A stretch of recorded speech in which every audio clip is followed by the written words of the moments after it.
Hey folks, welcome to the Alan Parks Project. I'm Alan Parks, which I guess makes sense, right? Today we are going to replace the strings on my double bass. This is an old mid-50s K. It's been beat to heck. It's road worn and scarred. So we're going to be doing a little cleanup. We're going to be changing the strings. I'm going to be putting on the Eurosonic Ultralights. These are from Gallagher Music. I'll leave a link in the description. Really great place to get stuff. I'm not sponsored by them. I just love them. They've got great customer service, extremely good customer service. These strings were about 160 bucks-ish. We're talking June of 2024. And if you order stuff, you get a bunch of instructions on how to change strings, and they also give you a cool sticker. I've got so many of these things. So we're going to go ahead and give this a little bit of a cleanup while we change the strings, and I'll show you how I do it. This is my method. Other people have other methods, but this one's always worked for me, and I've been doing this for a long time. So let's get to it. Okay, here are the tools that we're going to be using for this project. We're going to start with the towel. It's not just a beautiful backdrop. I'm going to use it with the glass cleaner and clean the crud off of my fingerboard because I don't clean my fingerboard anywhere near often enough. Play outdoors, you get sweaty, there's gross, it's dirty, it's disgusting. I'm going to clean while I've got the strings off. I've got a clip-on tuner for later when I get the strings on. I've got a pencil for lubricating nut slots and the bridge slots. I've got a pair of needle nose pliers, little skinny needle nose pliers.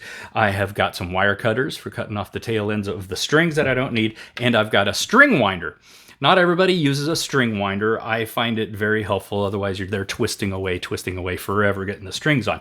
Neat thing about this one I like an awful lot is the handle comes off and you end up with this, which you can just chuck into an electric drill and use that to tighten your strings on the posts.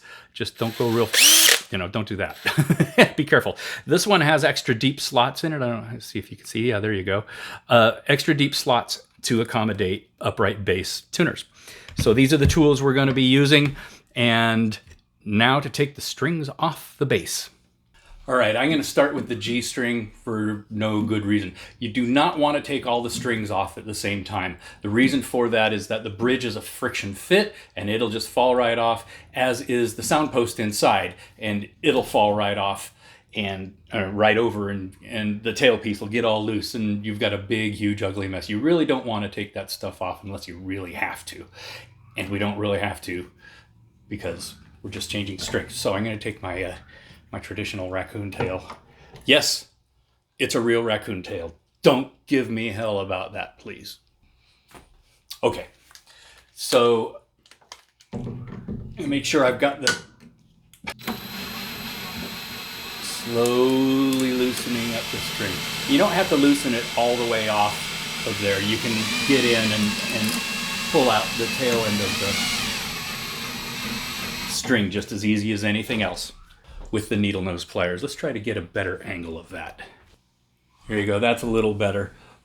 So I just reach in and I unplug the end of the string from the hole in the tuner, pull it on out. Then of course you have to thread it out of the bridge. Excuse me, tailpiece. Hard part is navigating all of the preamp and junk that I have on here. I keep the extra strings. I don't throw them away. I keep them in case something goes terribly wrong and something breaks. I usually put them in the back pocket of the gig bag that I carry my bass in. So I just wrap them up, stick the tail in through the hole a couple of times, and save them. Don't worry, you can tell which one's the G and the D and the A and the E. You can tell them apart if they're all together. All right. Now I was telling you about how gross my fingerboard can get. It's kind of hard to see them, these little patches of crud right here. Yeah, there's some crud there. Huh? It's a good way to illustrate it. Crud buildup. So, those pimple popping videos that I don't know why people watch them. I think this is going to be something along the same line. So I've got this little plastic scraper. It's from a cookware company, I believe. It's for scraping stuff off of your pans. I find it's really nice. It doesn't mar anything. I've got that done. Let me get the Windex and we'll get the rest of that junk off of there. Okay, now here's the thing. Don't just spray stuff straight onto your fingerboard. You're just going to make a mess. Wet up a corner of your towel or your rag. Whoops, I accidentally shot my base. Get it moist. Really gently. You don't want to scrub on this. Especially this base, being a not terribly expensive base, I suspect the fingerboard is dyed maple. Yeah. So it's probably easy to wipe some of that dye off of there. And you don't particularly want to do that. There we go. And that section's a little bit cleaner. Now I'm going to get the rest of the neck. Fingerboard. You know, that thing. Put it in from the back. And they're keyhole shaped. Kind of hard to see on this video, but you want to guide that slot up in the inside so it holds. Okay, and where you use the pencil, you can probably see it's dark already in there in the nut slots. I'm going to just draw a little pencil lead, some graphite in there for a little lubrication, just so that as you tune it, it'll slide through nice and smooth and won't get stuck on anything. All right, and then we're going to put some graphite in the G-string nut slot. Now, I did tell you that I wasn't going to take out the D string, but I took that out so I could show you how to get this wrapped in here a little bit better for illustrative purposes only. So we're going to be putting the string in this peg, the G string peg, and this is very, very long. And I took a trick from electric bass winding that you need extra run space of the equivalent of 2 more pegs. Well, we're fortunate we've got 2 more pegs here. So I'm going to stretch it up there and sort of mark it with my thumb. And then I'm going to grab my wire cutters and I'm going to just cut it off right there. Cut through the silks and everything. I may give it another 3/4 of an inch. Boom, gone. That's always a little hairy spot to actually be doing that. It always makes me a little nervous, but I have yet to have it go wrong on me. So we're going to put it into the hole, bend it over, and it always feeds over the top, not from underneath, over the top. I once had a bass loaned to me for a gig out of state that was one string was tuned over the top. So what we're going to do here is we're going to pull this around. I'm just doing this by hand now. I'm not going to use the peg winder on this. Keeping medium pressure on it. Sometimes it wants to sneak back out. Pull it out just a little bit.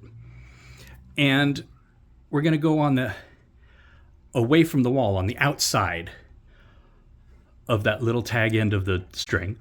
Keep it coming around, and then when it comes around, we're going to go around the inside. So then the little chamfers in the hole, you'll see that it's not just a straight hole in there. It's got sort of a beveled edge around it. What that'll do is it tightens, that'll squeeze that tail end of the string between the 2 windings of the string. Sorry if it's really dark, it's not much I can do about that. And then it'll stay more stable and will not actually slip out. I very seldom have a problem with that. And I'm winding this one by hand just because it's more convenient right at the moment. It can be a little hairy with the electric drill.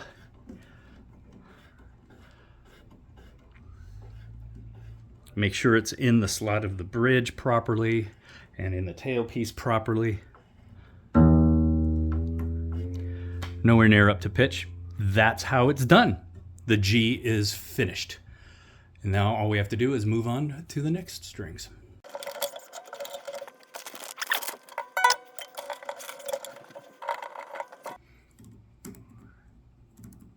Little pencil in the nut slot. So to measure this, we've got to go around this peg back here, and there's not 2 pegs to measure. So what I'm going to do is I'm going to pinch it there right about where it is, and I'm going to move it down 2 pegs. So it's about equivalent to the G-string tuner, and then go back up here, and that's about it. Measure it there.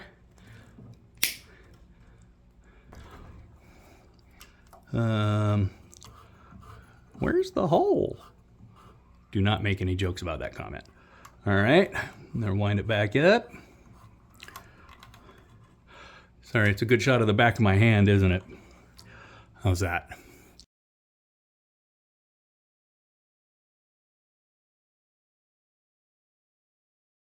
Work with that.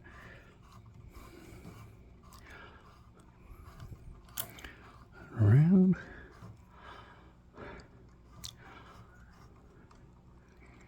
And on the other side of the tail end of the string. There we go. Looking good. All right.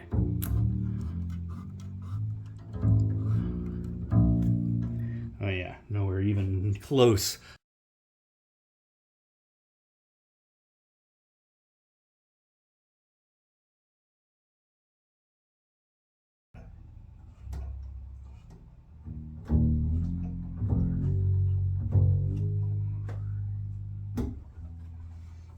You know, something I did notice is when I made this bridge last, I made these nut slots pretty flippin' deep. So I think I'm going to have to take some time, not on this video, take some time and widen these out and bring these top edges down a little bit. I fit my own bridges, so as a consequence, they're not necessarily all that fabulous. They get the job done, but that's pinching the string a little bit here and here, a little too much, maybe on the other ones. So that'll be a future project, but that's something to look out for. If you have a professional do your bases, that'll never be a problem, but it looks like it's a bit of a problem for me, and it looks like my bridge is crooked, so it looks like I have to straighten that out, and this is a good time to do it because the strings are all loose. These are things to look at while you're doing projects like this. You can see my bridge is obviously tilted. Doesn't look good at all. Now, how do you align your bridge? Where do you put it on here? It's, you know, there's no screw holes or anything. You'll notice these notches in the F-holes. These are the inside notches right here, okay? Your bridge should be centered on those notches. And as you can see, mine is badly out of shape. So this is gonna look a little brutal, but you know, I've loosened the strings pretty drastically, and then basically muscle it back to where it belongs. So that looks even there. That looks more even there. Looks like my bridge is almost warped, twisted a little bit. Wouldn't surprise me, because if I play slap style a lot, it's you know, I'm beating the tar out of it. It still looks a little high on the G side. Okay, let's go with that. Hopefully I got it back in the same spot so my intonation is okay. I'm gonna make sure it's not tilted front or back. It is tilted forward a little bit, so I'm gonna pull it back just a bit. You wanna check the sides to see if there's any gaps there.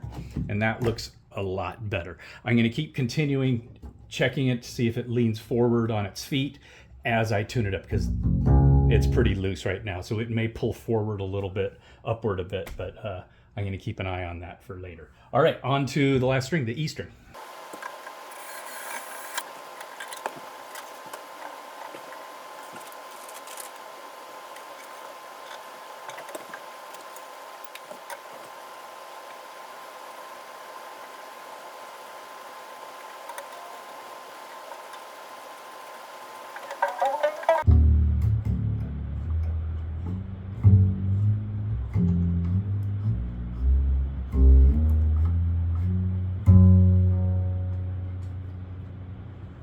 All right, we've got the strings on. Now it's time to give it a tuning. Nowhere near in tune. So what I like to do is I like to get an actual just acoustic pitch instead of going straight to the tuner. I like to get the pitch going. So I've got my Ibanez acoustic bass guitar here. These are a lot of fun. Not for gigging, but for sitting on the couch playing, they're great. They're terrific. So I'm going to just set that down here so I can get a reference pitch out of it. So let's see.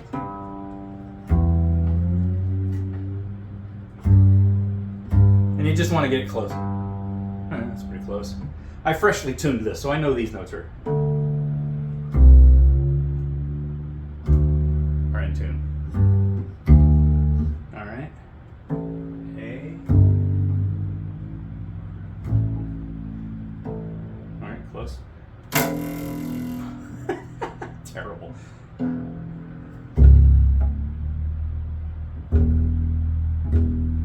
All right, now that I've got them tuned across once, the G is probably going to be out of it. Yeah, it's gone flat because everything has tightened up. The neck is pulled forward a little bit, so it's loosened the other strings. And you got to go across 3 or 4 times before it's actually going to be closer in tune. Okay, this is a bit of a tricky part. This makes a lot of people nervous. It kind of makes me nervous as well. First thing I'm going to do is check to make sure my bridge is sitting flat still. Looks good. Feet are sitting flat. I read about this in, I don't know what, Bass Player magazine a million years ago for electric basses, but I use it for my upright too, is give it a good solid tug, okay? Don't reef on it too hard. You can feel where it is. What this is going to do is this is going to settle it down into the tailpiece, the bridge, the nut, and the tuners on the windings. Give it all a big, pull it up here, pull it down here. It sort of gives it a good preliminary stretch. Okay, yeah, I felt something pull there. And then we're going to try it again. Now I can go to the tuner. I've got a Polytune clip-on tuner. It's really cool. I like it a lot.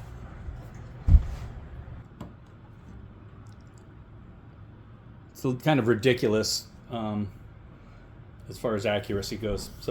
And it wants to switch displays up and down, but I'll leave it like that.